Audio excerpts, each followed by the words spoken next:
So I'm thinking about filming with my Canon 70D. I got a wide angle lens on it. I'm gonna try it again today because there's some more light out and the ISO won't be so high. But hey, this is good, right? Oh no, not good. So this isn't something I wanna be trusting my expensive camera on. Blech.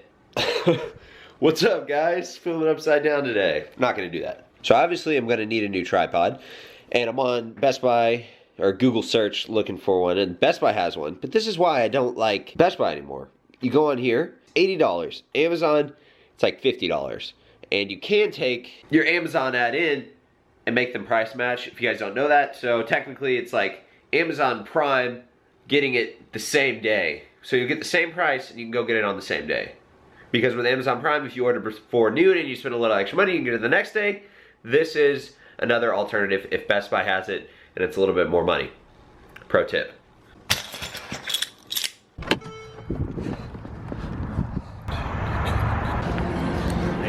Good, how are you doing?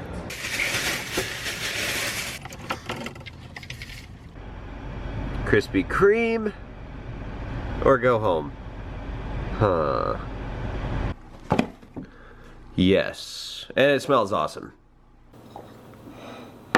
So while I'm enjoying a few donuts, I've got a story for you guys.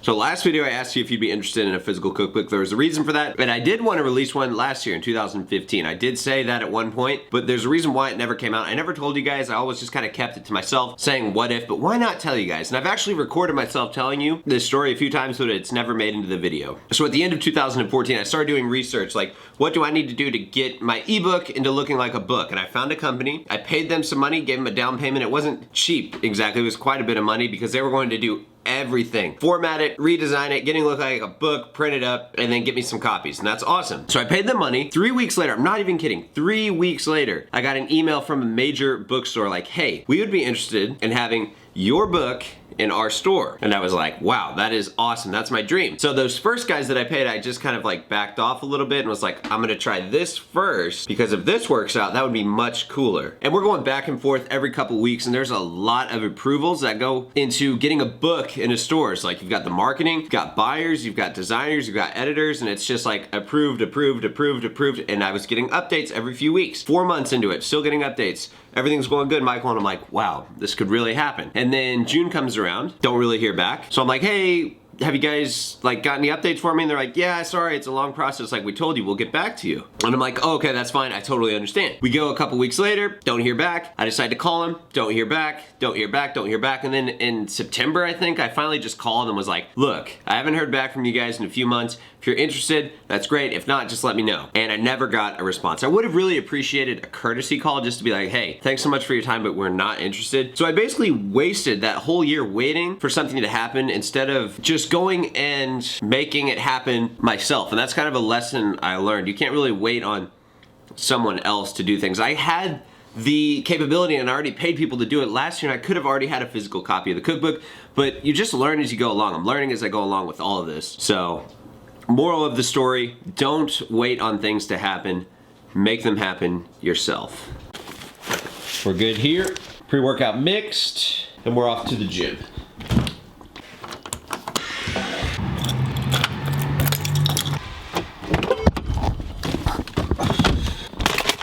I'm actually not even really that embarrassed by walking around with this giant camera. And one thing about this camera is, gosh, my arms look more noodly than ever because it's a wide angle lens.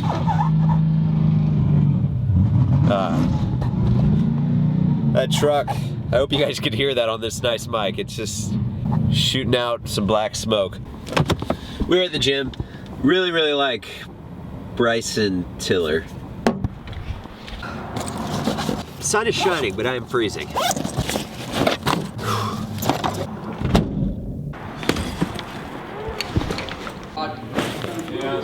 So today is leg day, and I'm doing some squats, and I'm still doing the Olympic high bar squat. I'm not squatting quite as frequently as I was because I was actually squatting so much that I had to put my deadlift on the back burner. Now I'm coming back to deadlift, and it's like a really rude awakening. Like 405, I used to rep that out for 15. Now it's like, wow, 405 for 5 to 6 reps is pretty difficult. So I'm toning back a little bit on the squat, still doing the high bar like I said, and I'm trying to squat less with this. So in the clips that you guys are watching right now, I did 275 for a beltless set, felt really good. And then I decided to put the belt on for 295 pounds. And it's just a work in progress. I actually feel like my squat is better and I'm in a better position when I do not use the belt for some reason. I'm thinking about getting a new belt, but not the lever kind like this. Just the prong belt. So I'm hoping that will make a difference. Just, it's worth trying out to me. And I'm actually trying to stop a little bit shorter on my squat, and I'll explain why in this next clip. So this is something that I have been doing wrong in the squat. You guys hear about the stretch reflex all the time. And before, if you guys watch, when I used to do that low bar squat, I would go like all the way down to the very bottom, and I would just stop. I would be like an elevator, and I would just come to the bottom, and I would lose all of my power, all of my tightness, and then when I came out of the hole, I'd be like this, and I would start the lift by just using my lower back to get out of this position. So now what I'm doing with the high bar squat, and what I found makes a really big difference, is stopping just a little bit shorter. I've mentioned this in one of my other videos. So high bar squat, instead of coming all the way down to here, and like I said, losing all tightness, I'm like a couple inches higher now. And if I think about coming up a little bit higher, my body will keep going down, and that's where you get the stretch reflex. So come down, stop, boom. You get a much better pop out of the hole.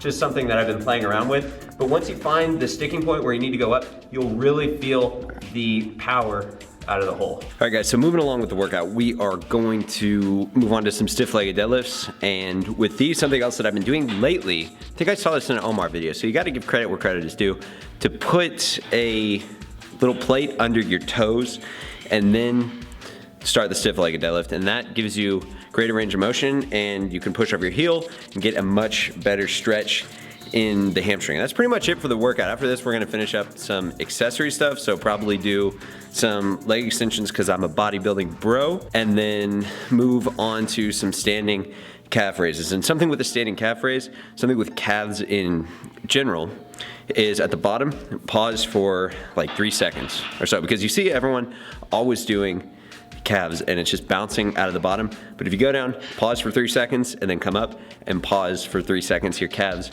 will be on fire. And that's something that I've been doing. So here's how to not do it, right here. And then this is the correct way. 3 second pause at the bottom, come up and contract. It's a clean session, man. See how deadlifts feel tomorrow after killing it. Legs. Oh, sometimes they feel better. Back to back. Yeah, when you have like a really good leg day and then you do deadlifts the next day, you like still are a little loose from it. Yeah. See you at the restaurant? Yeah, man. All right, man. Home from dinner, showered up, editing the video that you guys are watching right now, and I'm really enjoying the quality. So the quality of this camera that you're watching, let me know down below in the comments if you liked it. Just comment, yes, I like it, or no, I don't. I'm really going to put in a lot of effort to upping the production quality, so if this is good enough, that's great, but I might get a new camera still. So if you guys like the video, give it a like, and before I let you guys go, don't forget to check out the NASM and their free 2-week trial to their online personal training course. They're hooking you guys up with 2 free weeks. So if you want to check that out, that's down below in the description. Thanks for watching. I'm vlogging tomorrow. We've got deadlifts. That's the 23rd, which is the day that you guys are watching this, and I've rambled on for too long.